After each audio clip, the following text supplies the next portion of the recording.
Sometimes you have to write to figure it out. Now today, from the vantage point of someone who's been on the planet for nearly 50 years, and who spent many of those years writing for a living, this insight no longer seems so remarkable. But to 21-year-old me, it was a revelation. But what I didn't realize then is that this advice wasn't just savvy guidance for how to write. It might be the wisest advice I know for how to live. Every one of you seniors today is thinking obviously, about the rest of your life.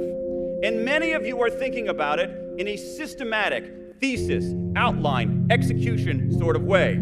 You've come up with a perfectly formulated aim. You've outlined the precise steps that will get you there. And now, once your diploma is in hand, you'll move to the execution phase. And the way to be okay, we all believe, is to have a specific plan. Except maybe it's not.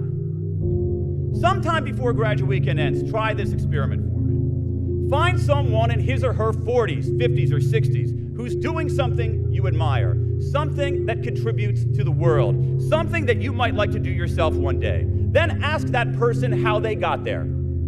I guarantee you, 97 times out of 100, the smartest, most interesting, most dynamic, most impactful people will answer that question like this.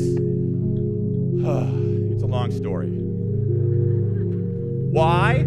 Because they lived to figure it out. At some point in their lives, they realized that carefully crafted plans, like meticulously outlined essays, often don't hold up. And tweaking the topic sentences or rearranging the subsections isn't enough. Sometimes the only way to discover who you are or what life you should lead is to do less planning and more living. To burst the double bubble of comfort and convention and just do stuff, even if you don't know precisely where it's going to lead, because you don't know precisely where it's going to lead. Now, this might sound risky, and you know what? It is. It's really risky. But the greater risk is to choose false certainty over genuine ambiguity. The greater risk is to fear failure more than mediocrity. The greater risk is to pursue a path only because it's the first path you decided to pursue.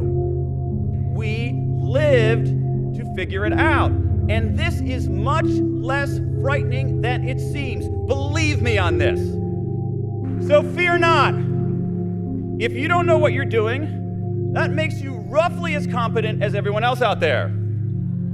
And if you, unlike so many of them, are willing to throw away the outline when it no longer makes sense, to live to figure it out, you can do great things.